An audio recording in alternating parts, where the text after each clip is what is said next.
Salut à tous, c'est Naturama pour une nouvelle vidéo.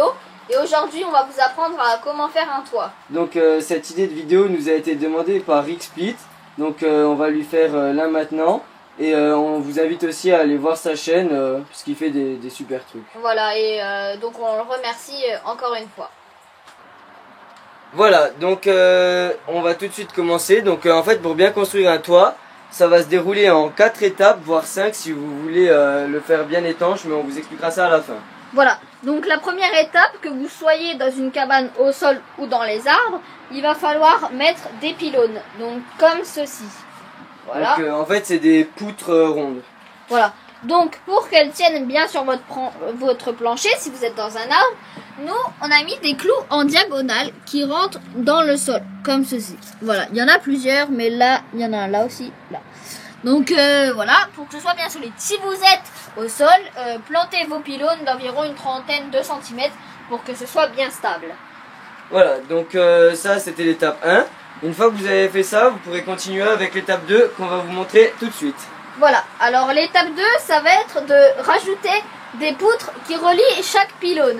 Donc là vous voyez le pylône là, donc au pylône c'est là. en fait une petite poutre, hein. Pas besoin qu'elle soit hyper épaisse, juste qu'elle soit solide et bien accrochée au-dessus. Voilà, donc vous voyez un peu partout quoi.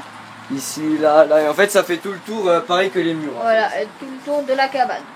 Voilà, on va passer maintenant à la troisième étape. Donc la troisième étape, vous allez devoir mettre des grosses poutres ou des grosses planches ou en tout cas quelque chose d'assez mais vraiment solide quoi sur le toit pour que ça tienne bien, et vous allez devoir le faire reposer sur des poutres. Donc, voilà, donc les poutres qui relient les pylônes. Voilà.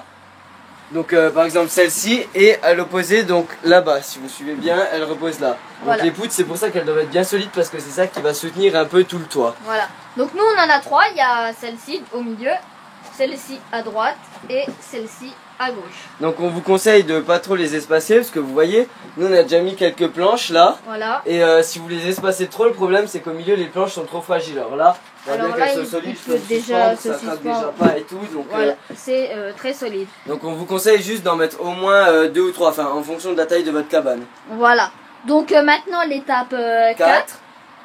Alors l'étape 4 c'est en fait le toit.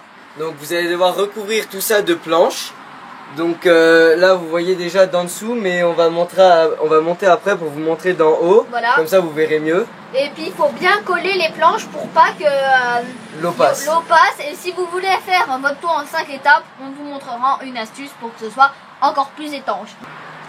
Voilà, donc on est en haut sur le toit de la chambre. Donc vous voyez, enfin la petite partie que vous connaissez.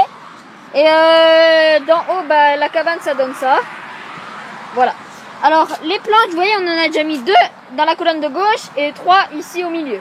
Donc en fait les planches, il faut bien les mettre au bord. Donc vous voyez par exemple ici, si on regarde le mur là, la planche elle passe tout juste au-dessus là. Voilà, et là il y a un trou, donc on va mettre dans l'étape 5 quelque chose pour que ça recouvre. Voilà. Donc collez-les bien, hein, voilà. Donc voilà. Vous voyez là il y a vraiment pas du tout d'espace. Ouais, l'eau voilà. elle peut vraiment très difficilement passer. Voilà, et mettez vos planches au milieu de la grosse poutre de fondation pour que celle de la colonne de droite et celle de la colonne de gauche puissent reposer dessus. Donc comme là vous voyez par exemple, si vous regardez là, vous voyez que celle-là elle prend un peu et celle-là aussi. Voilà. Et pareil pour là-bas, il n'y a pas encore de planche, mais prévoyez déjà le remplacement. Voilà.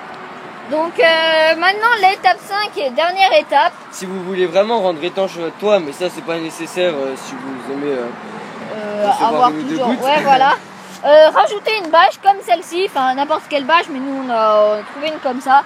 Et vraiment vous la clouez avec des petits clous, pas besoin de gros clous. Vous voyez, nous c'est des tout petits clous. Minimum. Voilà, comme ça.